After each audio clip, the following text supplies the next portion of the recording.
Hello दोस्तों, स्वागत है आपका हमारे यूट्यूब चैनल स्टडी विद त्रिभुवन यादव पे। दोस्तों आइए देखते हैं इस प्रश्न को। आपका सीटेट 2019 में पूछा गया है। कह रहा है कि मैं कौन सी संख्या हूं। पहला कथन आपका कह रहा है कि मैं 2 अंकों की सम संख्या हूं। ठीक, फिर कह रहा है कि मैं 3, 4, 6 का 7 गुणज हूं।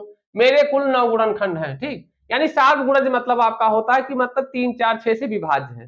तो सबसे पहले आइए हम लोग मतलब चेक कर लेते हैं। कह रहा है कि 2 अंकों की सम संख्या है, तो आपके विकल्प से हम लोग लगाएंगे तो सम संख्या 2 अंकों की, तो चारों विकल्प आपका लिखा गया है, यानी पहला कंडीशन आपका चारों फॉलो हो रहा है। फिर कह रहा है कि मैं 3, 4, 6 से विभाज्य हूं, तो आपका जो पहला विकल्प 56 लिखा है ये 3 से आपका विभाजित नहीं है, यानी पहला विकल्प तो आपका गलत हो गया।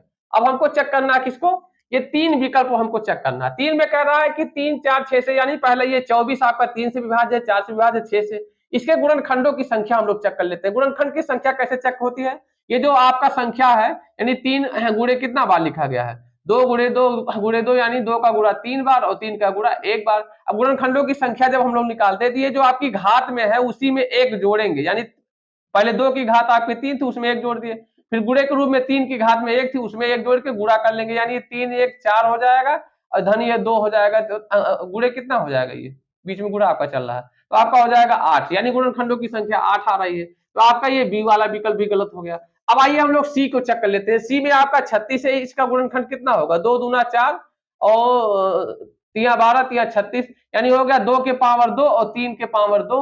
अब इसके पावर में 1 1 जोड़ेंगे, यानी कितना हो जाएगा, 2 के पावर में 1 जोड़े गुणे में आपके 3 के पावर में 1 जोड़े, तो आपका हो गया 3 और गुणे कितना 3 आपका आ गया 9, यानी गुणनखंडों की संख्या हमारी इसमें कितना आ गया 9, तो आपका विकल्प सी सही हुआ। अगर हम डी में भी चेक करना चाहें तो डी का गुणनखंड आपका कितना होगा, इतना होगा। इसको लिख सकते हैं 2 के पावर कितनी संख्या है 4 और गुणे 3 के पावर 1। इसके जब गुणनखंडों को हम लोग निकालेंगे तो 4 में 1 जोड़ेंगे कितना आपका हो जाएगा 5 और 1 में मतलब 1 जोड़ेंगे कितना हो जाएगा 2, यानी इसके गुणनखंडों की संख्या कितनी हो गई आपकी 10 हो जाएगी। तो आपका जो ये जो तीनों कंडीशन है हमारा सी विकल्प में पालन हो रहा है। तो इस प्रकार आपका सी विकल्प सही हुआ। उम्मीद करते हैं आपको ये प्रश्न समझ में आया होगा। यदि ऐसे प्रश्न आपको डेली मतलब देखना हो तो हमारे चैनल को लाइक करें, सब्सक्राइब करें। धन्यवाद दोस्तों।